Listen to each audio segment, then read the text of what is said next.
良太郎です。今日は、タバコをやめたいなと思っている人たちに、見てほしい動画なんですけども、僕自身も禁煙チャレンジしてやめた人なんですよね。ずっと吸ってました。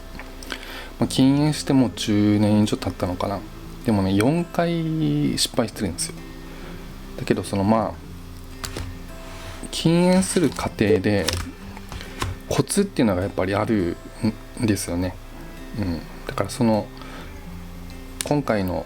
動画に関しては、禁煙したい人たちにとって見てほしい動画になります。だいたいタバコ吸ってる人たちって、大半の人たちがやめたいなって思いながら吸ってるんですよね。強がって、別に自分は吸いたいから吸ってるっていう人もいるんですけど、内心はやめれるんだったらそれはやめたいなっていう人も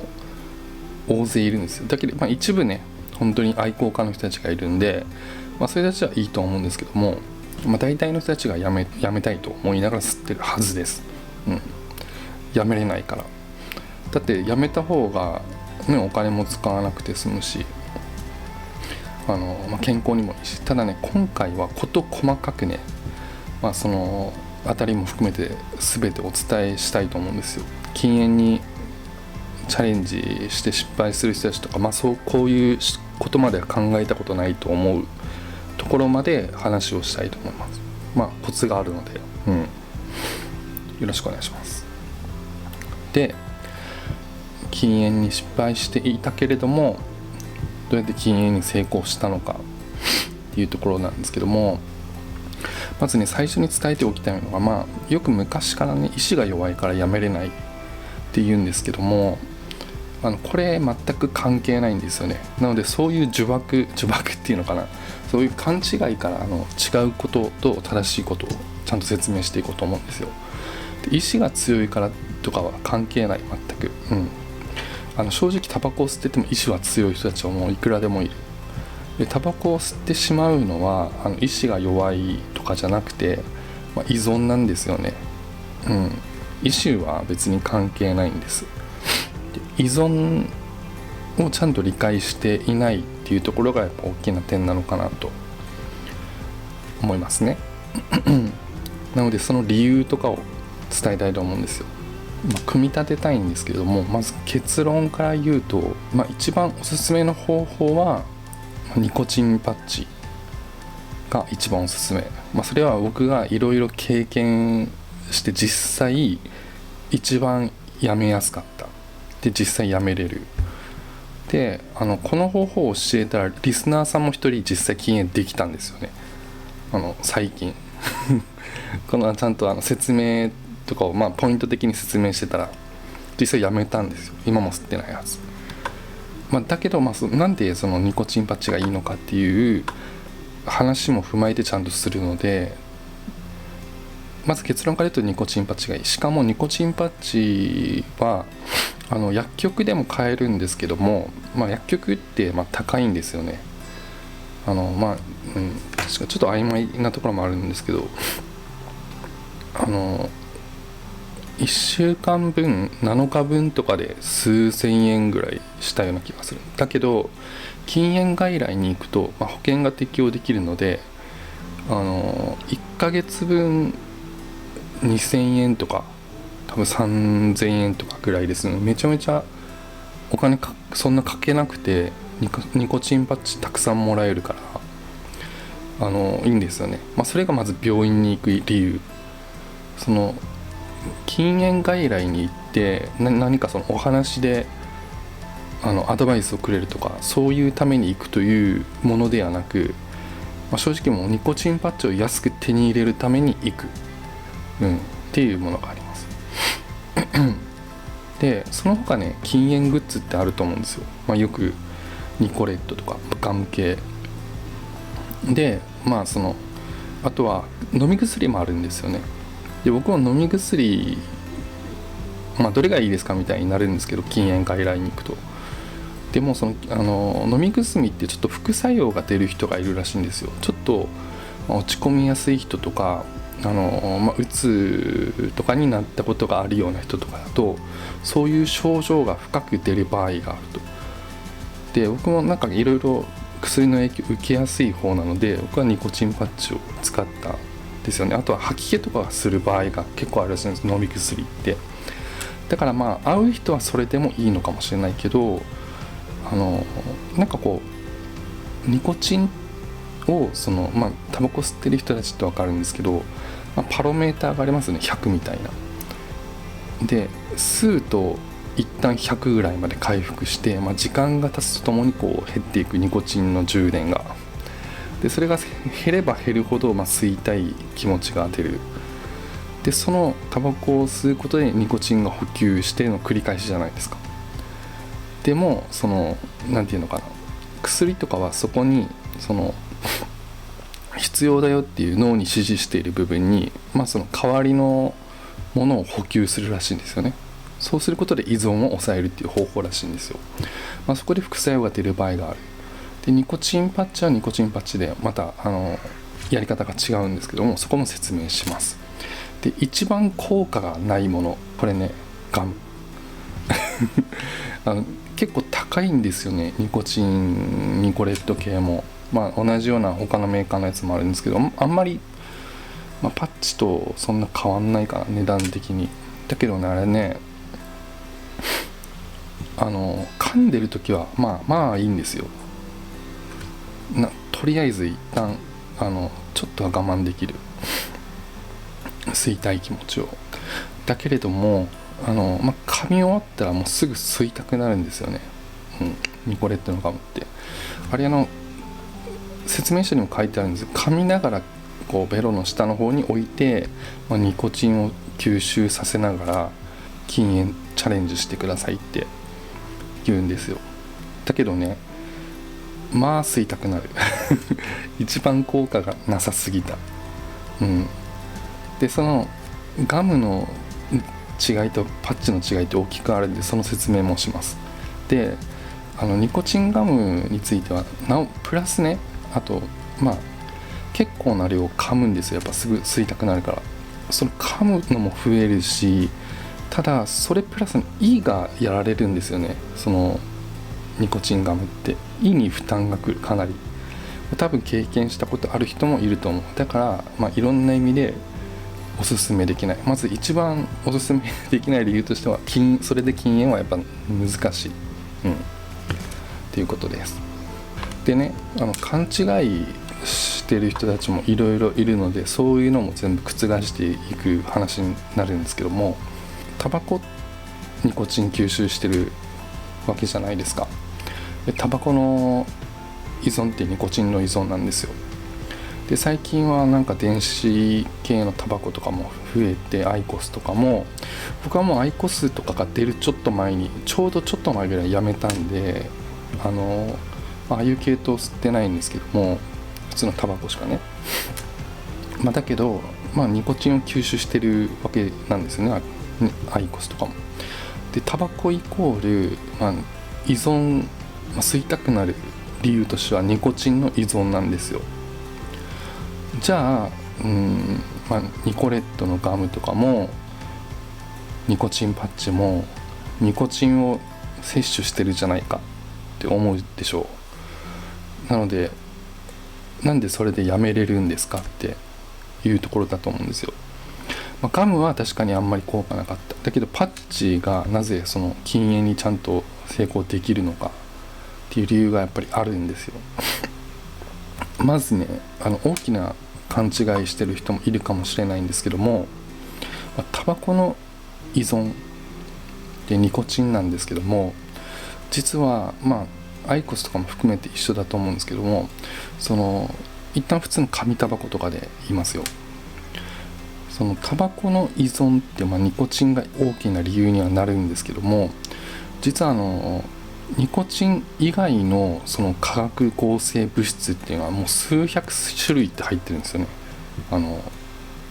体に悪い物質なんですけど、ただそれが依存を強化させてるんですよ。依存を強化するために開発されてるんですよ、タバコって。そういう抗生物質で。だからタバコって実はね、ニコチン以外の依存するような合成物質が含まれてるんですよ、相当で。どちらかというとそれがめちゃめちゃ悪い、それはなんでそんなのが入ってるかというと、依存させるためなんですよ、人を。タバコはタバコで売りたいから、だから依存が実は強い。でもニコチンパッチとかはニコチンしか入ってないんですよ。タールも入ってないし、もうニコチンだけ。そのニコチンパッチの流れっていうのは、まずね、タバコを禁煙、何も使わずにタバコを禁煙しようとすると、よくね、吸ってる時に、自分はやめれるでしょみたいなことでチャレンジする人もいると思うんですよ。人に、やめようと思ったらやめれるよ自分はみたいに言う人も結構いるんですけど、いざ実際チャレンジすると、吸ってる時には考えられなかったぐらいの依存の力っていうのがあって、離脱症状っていうのがあるんですよね。タバコさっき説明してた、パラメーターが100あって、吸わないと同時にこう減っていくわけですよね、パラメーターが。で吸ったらちょっと回復するわけですよ。でまた時間が経ったら吸ったら回復させる。でそのタバコを吸う流れっていうのがあるんですけども、禁煙をもし始めると、ずっとなくなって、いつかゼロになりますよね。でゼロになった時に、どうにか吸いたくならないように、気持ちを他に向けたりとか、何かに没頭したり、お菓子を食べてみたりするんですけど、24時間経てばちょっと強い依存とかなってきて、そこを乗り越えてくると3日とかで1週間で、一番強いと感じたのは2週間目、何も使わずに。相当強い依存、その離脱症状が来るわけですよ。でそれってどうなるかっていうと、頭の中が支配されてるような状態、もうタバコ吸いたいでもいっぱいになるわけなんですよね。でそうすると例えばの話、何か趣味を持ってたとして、例えば僕ゲームするんですけども、ゲームしてても集中できない、もうとりあえずタバコ吸いたいみたいな、そういう風になるわけだ。だから離脱症状っていうのをなるべく抑えながら禁煙できるのが一番いい方法なんですけど、何も使わないと強い依存と自分で戦わないといけない。それが相当きついんですよね、だからみんな簡単にやめれない。中にはそのタバコなんてやめれるわけないって思ってる人もいるわけなんですよ。でそれが、そのニコチンパッチっていうのは実は最初は大きいサイズからこれぐらいかな、結構意外と大きいんですよね。肩とかお腹とか、どっかに貼るんですけども、それが実はそのニコチンがちょっとずつ体の中に入っていくような仕組みになってて、それが結果的にどうなるかというと、その先ほどパラメータが少なくなっていくのが減りづらくなるんですよ。だから緩やかに体の依存、ニコチンを抜かしていくみたいな。だから強い離脱症状が来ないんですよね。ちょっと吸いたい気持ちになっても何かで我慢できる程度になる。だいたいそれが1ヶ月半とかぐらい続けてると、早くてだいたいそれぐらい卒業できる。で最終的にはもうちっちゃいニコチンパッチになって、もういいかなっていう時期が来るんですよ。でそのうち、体から完全にニコチンが抜けると別にいらなくなるんですよね。だからもうこのパラメータ自体がもうどっか行っちゃうんで、そういうことが起こらなくなるんですよ。ただね、いろいろまだ細かくいろいろあるんで説明はまだしていくんですけど、簡単に言うとそういうことでやめれるようになると。でそのもともとねパラメータってタバコを吸うまでなかったわけなんですよ。だから元の状態に戻るんですよね。であとメリット、実際感じてるメリットを言います。タバコを吸うメリットって正直僕は一つもないと思ってます。デメリットしかないと思ってます。禁煙をしたらのメリット、実際肌の質が良くなる。だから女性の人も男の人も美容にいい。血色も良くなる。ちょっと若くなる。で口臭がなくなる。であとお金を使わなくなる。その他いつも吸ってる時って気だるかったんですよ、ずっと。それがずっと当たり前なんですけど、そういうのも取れる。気だるい感じも。であと大きく変わるのが、僕朝起きる時、タバコ吸ってる時に一時動けなかったんですよ。朝起きてだいたい20分ぐらい、早くても10分15分ぼーっとして、頭が起きてきたなーってなったところでタバコ吸い行くわけですよ。でも吸った時にまた、あれってタバコを吸うと血液の流れが悪くなるから血管が伸縮したりするんですよね。だからクラってしたりとか、良くないですよね正直。それでなんかやばいなって思う時もあったし、そういうのがなくなってもうスッと起きれるよ。起きてすぐ行動することができる。かなり変わる、そういうのも。これ嘘じゃなくて。であと、コーヒーを飲むだけで落ち着きを得れるっていうか、もうそれ以上だよね。それは一回吸っても吸ってしまうと忘れちゃってるんですよね。もともとだって必要なくて生きてたんだもん。それをタバコを吸った時からできる依存で、タバコがないとダメな状態になっていく。でそれはタバコがなければ生まれなかった、っていうもので、あとね、節約だけで禁煙しようと思ってる人たちは失敗すると思う。実際失敗してると思うんだよね。それだけを目的に禁煙をトライしても、多分正直1000円でも吸うんじゃないかな。それだけを目的にした。だからお金は確かにその分浮くんだけど、やめるコツとしてはそこじゃない。意識を持っていくところ。言うなればタバコをやめたとしてもね、人によると思うけど、タバコに使うお金はかなりなくなるよね。まず僕もタバコを吸ってる時って毎日1000円は絶対使ってた。だって1日1箱は吸ってたから、だいたい500円ぐらいタバコ買って、コーヒーとやっぱセットで吸うのが一番好きだったから、コーヒーも缶コーヒーもよく飲んでたし、仕事行ったらなんか食事とかで使うとするともう絶対もう1000円、1日1000円がタバコによって生まれるぐらいの金額だったんですよ。そのプラスアルファまで入れると。でそういうのなくなるわけなんですよね。だけど浮いたお金何かには使ってるんですよ僕今何かしら。だからその分貯めればそれはいいんですけど、あんまりそこで目的達成できるかっていうと別に。でもそれもちろん節約にもなるよ。だけどもっともっとね、意識すべきところがあるから、そこも含めて説明したいと思ってる。でそのタバコをねやめるコツから言っていきたいとは思ってるんですけども、あといろいろ必要なことも含めてね、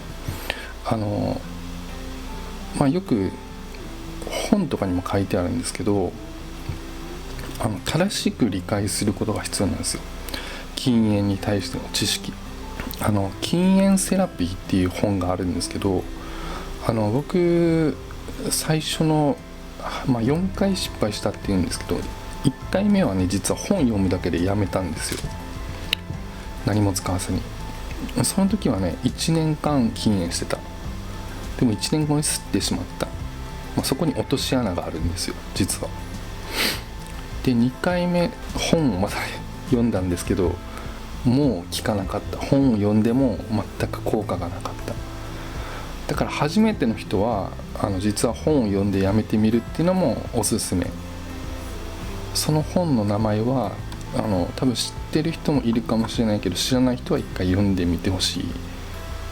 かなと。でも確実な禁煙外来のパッチなので、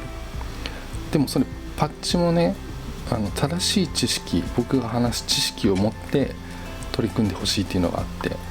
でその禁煙セラピーに書いてあることでもあるんだけども、おすすめのね本はね、アレン・カーの禁煙セラピー本っていうのがあるんですよ。僕実際買ったことはあるんですけど、その本がおすすめかな。それも分かりやすく、同じような説明をここでするんですけども、まずね禁煙についての依存、さっきニコチンが依存をするっていうことを言ったんですけども、体の中にニコチンが入って頭を支配されて気持ちも支配されてくるんですけども、タバコの依存って2つあるんですよ、大きく分けて。落ちた身体的依存と心理的依存っていうのがあるんですよ、この2つで。この2つを克服することで完全に禁煙ができるんですよ。でそれ禁煙する時の知識として持ってかないと絶対失敗すると思うんですよね。で僕が最初にパッチも何も使わずにやめた時っていわゆる体の依存はクリアできてたんですよ、身体的依存は。だけど落とし穴が1年後に来たのが、心理的依存。これ落とし穴。これなんでかっていうとこれタバコを吸ってる人たちは分かると思うんだけど、タバコを吸ってるって結構普段から吸うんだけど、嫌なことがあった時とか落ち込んだ時とか焦ってる時とか吸うでしょ、絶対。落ち着かせるために気持ちをちょっとかなり何かがあって落ち込んだ時も吸う。でちょっと心の拠り所みたいになってるんですよ、タバコが。その吸ってる時はね。でその記憶っていうのが残ってるんですよ。でやっぱタバコ吸う人たちって結構長年吸ってるじゃないですか。10年20年とか吸ってる人もいると思うんですよ。でその長い状況が記憶として残ってるんですよね。なので体の依存っていう、さっきの体のパラメーターがいわゆる体の依存みたいなもんですよね。でこれはなくなるんだけど、じゃあ1年後とかに落ち込んだ時に僕吸ったんですよ。落ち込んだ時にタバコ吸ってた時、タバコ吸っていろいろ落ち着かせてたなみたいな、そういう記憶がちょっとふっとよぎって買っちゃったんですよね。で1本ならいいかって思って吸ってみた。でもね、禁煙してタバコ待って買ったらね、1本吸ったらね終わり。もう1本吸った時点で依存がブワーって戻ってきて、だんだん増えてくる。1本吸ってやめるってできないんだよね、やっぱ。不思議なことで、そんだけ依存が強いってことなんだよ、タバコのそこでまた復活して、もちろんすぐにはちょっともうやめれないので、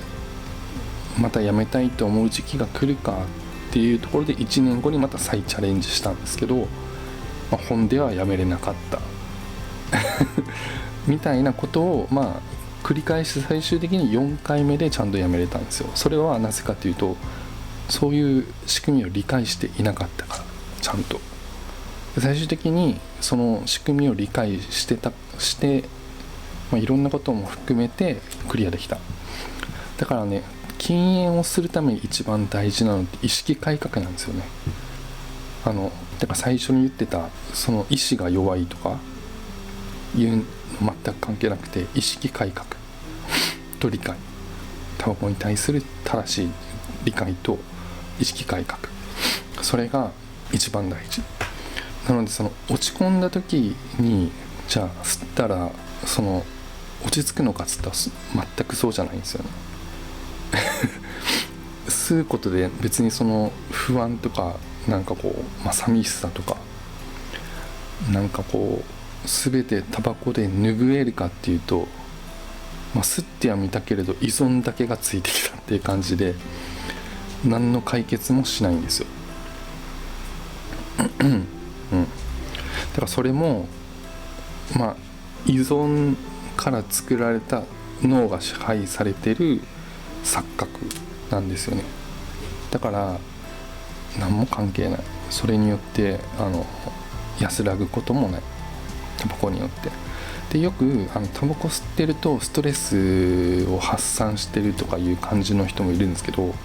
ほとんどそれはタバコによって生まれてるストレスだから、さっきのパラメーターでもともとこれないんですよ。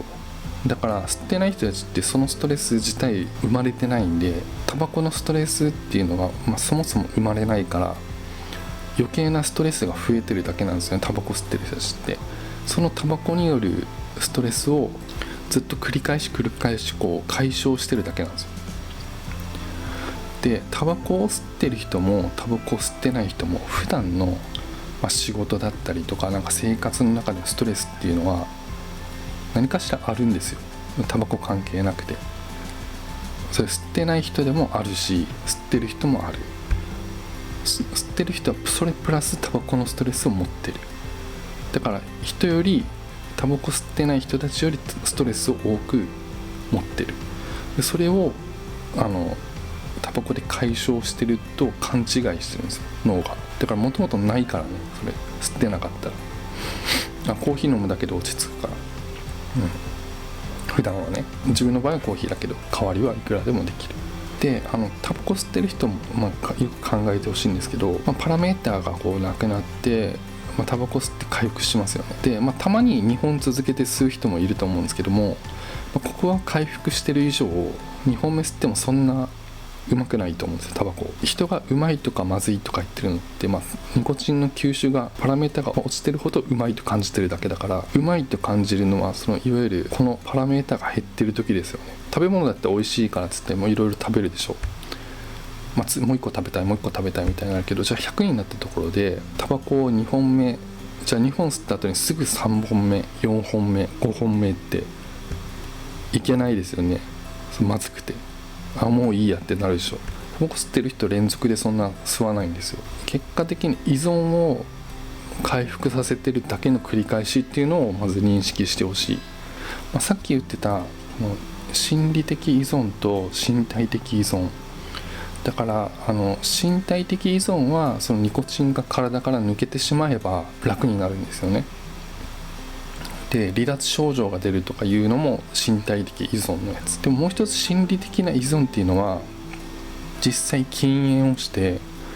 じゃあ1ヶ月に例えばね禁煙外来とかでニコチンパッチをもらって、もう吸いたい気持ちはなんとかパッチなくても大丈夫だなってなった時に、このあとね3年間ぐらいはやっぱ気をつけてほしいんですよ。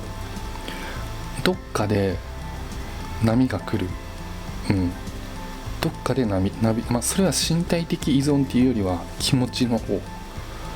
これ吸ったらなんかいいのかなみたいな。だから落ち込んだ時とかね、めちゃめちゃ注意。気分が落ちてる時とかに、だからその時に吸ってもやっぱ意味がないっていうのをちゃんと理解、意識をずっと持っててほしい。まず3年ぐらい経ったらもう大丈夫、なんとも思わないし、人が吸ってても、むしろやっぱ寄りたくない、臭く感じちゃうんですよ。匂いも変わるし、吸ってる人たちは依存してるからタバコの匂いがよく感じるだけであって、それは脳が依存してる状態だから匂いすら変わってるってことね。だけど吸ってない人たちは臭いんですよ、やっぱりタバコって。で吸ってると気づかないでしょ、自分の体臭とかタバコによる体臭気づきにくい。結構ね臭いですよね、あれって。だからそういうこともだんだん禁煙すると分かってくる。であとタバコをね禁煙するともう大体もう 98% ぐらい肺は元に戻ると言われてるんですよ。すぐじゃないけどね、数年かけて。だからもういつでもやめた方がいい。でいろんな、病気につながることがあるから、やっぱりこうやめてチャレンジすることはやっぱりいつでもいい。ただやめる時期としてはやっぱりこうストレスをね多少受けながらやめるわけじゃないですか。禁煙して我慢するっていうことだから。だからなるべくやっぱりこう自分のタイミングで、今だったらなんかチャレンジできそうだなっていう時でいい。無理やりストレスが多い時にやめる必要はない。失敗するんで。でこれもコツだね。これもコツで、あとね、よくやめた方がいいよって思うのが、禁煙するってなったら周りに言いふらすでしょやめですって、今日から禁煙しますみたいな、吸ってたらなんか言ってねみたいな、あるんですよ。ちょいちょいよくあると思うんです。禁煙あるあるかもしれないけど、それやめた方がいいなと。それもね、コツみたいなところの一つになってて、言わない方がいいよって。なんでかっていうと、逆にプレッシャーになるのと、失敗してもいいんですよ、禁煙って。実は禁煙しても失敗することで諦めない方がいい。だから長期的にもう見ていいんですよ。だからもう無理だ、もうちょっと無理だっていう時あると思うんですよ、正直。なんだかんだ言ってもね、なんかその状態とか環境とかストレス化においては。そうする時に吸っちゃう時あるんですよね、やっぱり。僕も4回失敗したって言ったでしょ。だからなんか自分でじゃあ職場でも友達でもいいんだけど、大々的に禁煙しますとか言っといて、吸うの後ろめたいでしょあんだけ言ってたのに、あいつ石弱えなみたいになるじゃんってなるでしょ。そう思われるのも尺じゃないですか。別に関係ないのに、意思は別にタバコ吸ってる人でも意思は強いんだから、それとはまた別なんですよ。だけど周りの評価としてはそういうことを見られたりするし、なんかこうなんだろうな、あの人はどうせタバコやめれないよみたいな。だから変にね、なんかそういうことになるから、自分側の気持ちとしてなんかこう良くないんですよ。だからね、ダメなら吸えばいいんですよ、一旦。だからそれ言ってると吸えないでしょ。だから勝手に何もなくて別に言う必要ないし、気づいたらあの人なんか最近吸ってないなみたいな感じでいいんですよ。でも吸いたくなったら別に吸えばいいんだから。だから一旦そういう逃げ道を作る意味で言わない方がいい。だって言ったところで、言ったからやめれるじゃないからね逆になんかそれマイナスかなと思う、やめるために。だからあんまり言わない方がいい、やめますとか。別に絶対言わない方がいいとかじゃないけど、あんまりおすすめしない。自分を縛ることだけかなと思って。絶対にちょっと今は無理っていう時もなんか精神的にあると思うから、そういう時はまたちょっと期間を置いて、で自分もね、失敗して次やめる時ってね、すぐできないんですよ、やっぱり。一旦もう一時吸うかみたいな。だからそれはもう自分のコントロールとして、もう一時吸おうみたいな。で1年後にチャレンジしたり、吸ってるとね、またやめたい時期が来るんですよ、やっぱり。もういいや、今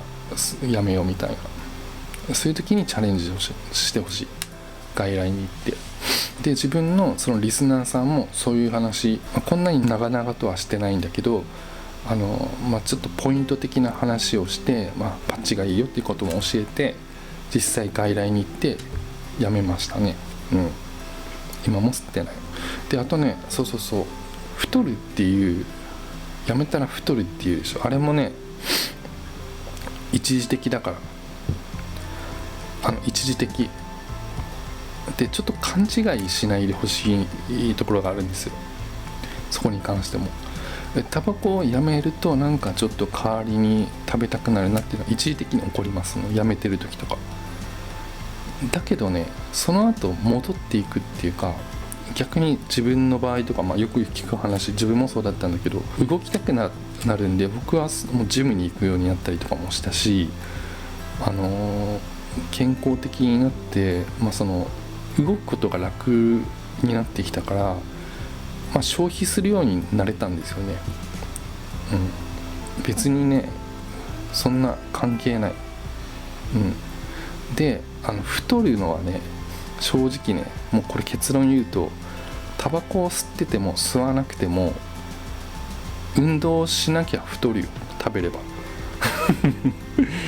タバコを吸ってたから痩せるでもないし、タバコを吸ってても運動しないで食べてたら太るし、タバコをやめてても運動してないと運動せずに食べてばっかりだったら太るからね。だからタバコが太る太らない関係ないから、それ食べる動く、食べて動かないか食べて動くかのそれだから、だからね、タバコがっていうのをまず理由にしない方がいいね。本当にそれも錯覚。太ってんのタバコのせいじゃないからね、正直。タバコは健康のため、別のことだから、そこを一緒にしてる人もちょっと間違い、そういうのも結構あるでしょ。逆に美容にいいからね、肌きれいになるし。だからそういうことを含めて、意識改革が必要かな。僕もね、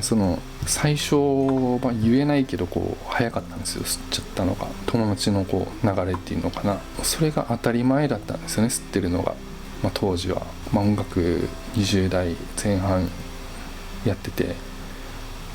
タバコを吸って音楽をしてみたいなそれが普通だったんですけど、初めてねやめようって思った時があったんですけど、そのきっかけとなったのが友達だったんですよ。それなんでかっていうと、大人になっていくと、その友達は高校生の時の友達だったんですけど、学校とか卒業していくと頻繁には会わなくなるでしょう。何年かに1回会えたみたいな時の友達とかいると思うんですよ。めちゃめちゃ仲が良くてもね。でそういう友達だったんですけど、久しぶりに会った時にその友達もタバコ吸ってたんだけど、泊まりに行った時にマックかなんか食べたのかな。でタバコ吸ってる人たちって食べた後すぐ吸いたいじゃないですか、満腹感と一緒に。これタバコ吸ってる人しか気持ち分かんないと思うんですけど、満腹の時に吸うタバコって美味しいんですよね。それって相乗効果が出てるんです、心理的に。だからよく感じるんですよね。だからマックを食べてタバコ吸おうと思って吸ってたらね、なんか吸ってないんですよね、友達が。何も言わなかった。しかもその友達もやめたとか、あれ吸ってないのっつったら、聞いたらやめたっつってて、でその時の自分ってもう周りにタバコ吸ってる人たちばっかりで、音楽の友達も全て大体吸ってた。吸ってない人も中にはいたけどね、特に吸ってる人の方が多くて、でタバコはやめれるもんではないと思ってたんですよ。もう無理だろうと。もちろん自分なりにやめようと思ってた時もあったよ。でももう半日で失敗してたりとか、1日が限界だったりとか、だからもう無理だと思ってたんですけど、都市伝説ぐらい思ってたんですよ、タバコやめるなんて。その時はね、その友達がねやめてるっていうのを聞いたのと、ただその友達がやっぱ衝撃だったのが、絶対やめるようなやつじゃないと思ってたの。その友達がやめるようなやつじゃないって思ってたやつがやめてたからびっくりしたんだよねでやめて最近ランニングしてるんだよとか言って、3キロ4キロ走れるようになったんだみたいな話をしだして、ほうはみたいな、タバコってやめれるのかみたいな、そこで初めてなんか自分もやめれるんだったらやめてみたいなって意識が芽生えた第一段階だったかな。それまではもう、やめたいけどやめようとも思ってないっていうか、吸い続けるみたいな気持ちだったから、そこから変わったのかな。今となっては禁煙、その吸うところもね少なくなってきてるし、やめた方がメリット多いでしょ、前よりも。禁煙するのに意思より意識意思より意識。禁煙には意識が大事なんですよ。やめようって本当に思った時って健康のこともやっぱ考えてるんですよ。で前に説明したお金節約だけではやめれないと思うよっていうのもそうなんですけども、お金の節約だけの意識では多分吸っちゃうんですよね。それは例えばね、じゃあ何も考えてない人が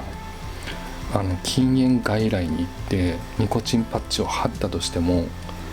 意識が伴ってないと吸うよねと。だって勝手にやめれるわけじゃないから、で言い換えれば本当にやめたいって思ってる人のめちゃめちゃ強いサポートになるんですよ、ニコチンパッチって。だからニコチンパッチを貼れば自動的に体が動いてやめれるよっていうやつじゃない。意識がちゃんとこうまとまってないと、理解できてないとやめれないんですよ。でその意味として、先ほどの心理的とか身体的依存もそうなんですけども、健康のことをやっぱ考えてるようになったんですよね、本当にやめる時って。だからもともと僕やっぱ歌も趣味で歌ってるし、で喉もそんな強くないんですよ、多分人より。自分は喉がそんな強くない自覚してたからやめたかったのと、やっぱこう結構クラってすることとか、なんかこう身体的にきついなって思うことが出てきてたの、タバコを吸って。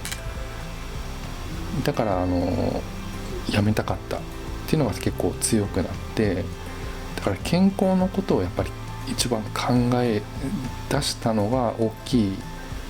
ポイントでもあるかなと思うんですよね。だからそういうことをちゃんと考えながらニコチンパッチでやめる禁煙外来に行くっていうのが一番いい。だから何も健康のこと考えてない人だったら、多分ね、健康を考えてない人がいわゆるやめれない。少なくともやめようと思ってる人たちはちょっと考えてると思うし、だけどお金の節約だけのことを考えてやめたいって思ってる人は多分ね、ちょっとやめる理由が足りないかなと。多分買うんじゃないかな、また。いろいろ総合的にメリットがあることをちゃんと理解して、デメリット一つもないからね。タバコをやめて損したなんてことなんもない。であとよく言うタバコのね喫煙室だけで話すコミュニティっていうのがよくあるって言うんですよ。そのコミュニティってタバコ吸わないとそのコミュニケーション取れないよねっていうのも錯覚だからね。タバコを吸っていない彼女さんがいたり彼氏さんがいたりもするだろうし、上司友達もいると思うんですよ。ただもちろん話す機会っていうのも、なんかちょっとその職場とかでは増えるかもしれないけど、その他に話す場所っていうのもいっぱいあるじゃないですか。休憩室とか、なんか飲みに行ったりとか食事行ったりとか、そこ以外のねコミュニケーションできる場所って世の中に腐るほどあるから、そこだけが全てのコミュニケーションの場所じゃないし、完全に正当化してるんですよね、それも。なんか理由付けをしてる、吸うことに対しての正当化として。だから別にそれも理由にならないかな。大した話もしてないしタバコ吸ってるその喫煙室でめちゃめちゃその人生にメリットが莫大的にあるような話は別にしてないし、なんかバカ話してるか何も話してない時もあります。って無表情でふう今日何食べますかみたいな。別にそんな重要なところじゃないよだからねもっとねコミュニケーション取れるから、他のとこでもたくさん仕事の中でも取れるし、別にそこがなくても友情もできるし恋愛もできる。だから完全な正当化の言い回しだから、そこも気にしなくていい。むしろ吸ってる人から見ると、やめた人すごいなみたいなぐらいにしか思わないと思う。多分自分もやめたいけどやめれないなみたいな。だってやめたいんだもん、ほとんどの人が。できるなら絶対そっちの方がいいと思う。で実際あと僕はあんま言わないんだけど、中にはねやめた後に吸ってる人のことをディスる人いるでしょ。それはやめた方がいいよ。だって自分が吸ってたんだから。そういう言うことは別に何もないかなと自分も言わないし、ただタバコの匂いは嫌だからそういう環境にはあんま行かないけど、それをわざわざディスることはしない方がいいかなと。そういうことを言ってるとちょっと人間関係として嫌われるかなと。だってその人吸ってたんだもんって余計なことは言わない方がいい、そういうのはやめた方がいいよっていう、そういったことをちゃんと意識して外来に行くとニコチンパッチでやめれると思うんですよね。だから禁煙できても3年は気をつけてほしい。心理的依存があるから気をつけてほしい。あとはその本を読んでみたい人は、僕ブログにも書いてるんで、リンクをブログ書いてるんですけど、禁煙のことも今言った流れのことも大方書いてるんですよ。だからそこにブログの記事YouTube の下にリンク貼っとくんで、そこで本の紹介とかもブログの中でしてるから、気になる人は読んでみるといいかなと。僕一番最初それ読むだけでやめたからね。ちゃんと意識ができてればそれだけでやめれる人もいるかなと思う。だけど依存を軽くしながら、楽にやめたい人はパッチを使った方がいい。で、楽に一番やめれる。きつい依存の波が来ないんだよね、パッチ合ってると。ただ一つだけデメリットを言うと、パッチのね、パッチって肌荒れするんですよ結構。だから同じ場所じゃなくてちょっと変えていくんですけど、それはもう仕方ないかなと。有害物質を体に入れてるようなもんだから。でもタバコの方がもっと悪いからね、言うなれば。パッチはもう純粋にニコチンだけだから。だけどタバコはそれ以外の数百種類という有害物質を体に取り込んで依存させてるっていうことを忘れないでねだからあんなに依存が強いんだよって。だから本当にニコチンだけの純粋なものだったらだんだん抜けていくんだから、最終的に体から、でもその張ってる間はちょっと肌荒れが張る部分に対してする。だからそれはでも一時的なものだし治るから、別に自分もね結構ねちょっとプイって腫れたりしてたの、張ってるところが。だからお腹に張ったり背中に張ったり肩変えたり、そういう説明は多分してくれると思うけどね、病院とかで多分。それはもうほとんどの人が多分起きると思ってるから、一時的なもんと思って、で健康なね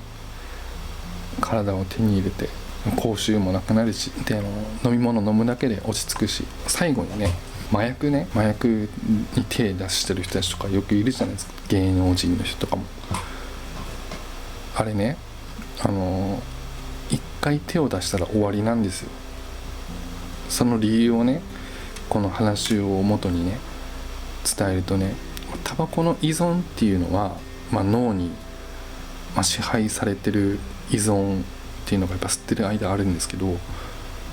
タバコをやめることで完全に消えるんですよ。もう数年すれば心理的なものも消えるし、吸ってる人を見てもいいとも思わないし、もう未だにずっと別に吸うつもりもないし。だけど麻薬に関してはね、一生消えないんだって記憶が。で麻薬ってやっぱタバコよりも強い依存じゃないですか。僕もしたことないから分かんないけどね、もうそういうものなんですよ。でそうするとやっぱ使うといい状態になるんでしょうね。いい状態っていうのはドーパミンがドパドパ出て気持ちいい状態とか、快楽物質がいっぱいだから、それを記憶してるんですよ脳が。でそれが消えることがないんですって。だからやめれないんですって、再犯を起こす。だからタバコの場合はやめてしまうと完全にいつか消える時が来るんだけど、麻薬って一生消えないから一生我慢しないといけない。でその薬もないでしょ別に、その抑える薬とかも。だからずっと我慢なんですよあれ。そりゃきついよねって思うよ。だってタバコでさえね簡単ではないよやっぱり。それなりにきつかったし、中にはいやタバコやめるなんて簡単だよっていう人もいたよ。本当かどうかわかんないけど簡単ではないと思う。やっぱりタバコもちょっと頑張んないと、で意識改革もしないとやっぱやめれないと思うんですタバコも。でやっとやめれたってなったのに、だけどその麻薬の場合はそうやってずっと消えないからずっと我慢してなきゃいけない。だからそりゃ再犯するだろうなっていう気持ちが分かるっておかしいけど、だからもう手出したら終わりなんですよあれ。だから今その再犯してない人たちとかってずっと我慢してるんです。絶対きついよね、だからね、ダメだよそういうのに気軽に手出すのも。だから結構ね、芸能界の人もいろいろいるじゃないですか、それ捕まった人たち。だからみんな我慢してんだよね。だからまあ一回捕まった人たちは警戒されてるだろうね、常に有名な人たちは。また手出すんじゃないで、それも弱った時とか気分が落ちた時とか余計にまた頼りたくなるんだと思うんだよ。タバコもちょっと同じような、依存に関しては同じ仕組みだと思うからね。ちょっとした依存、簡単にね、その強さは全然違うと思うけど、はるかに高いと思う、タバコよりも。だからタバコですらあんなに強い依存なのに、そんな麻薬を克服できるのはそりゃ相当難しいでしょう。手を出したら終わりと思った方がいい、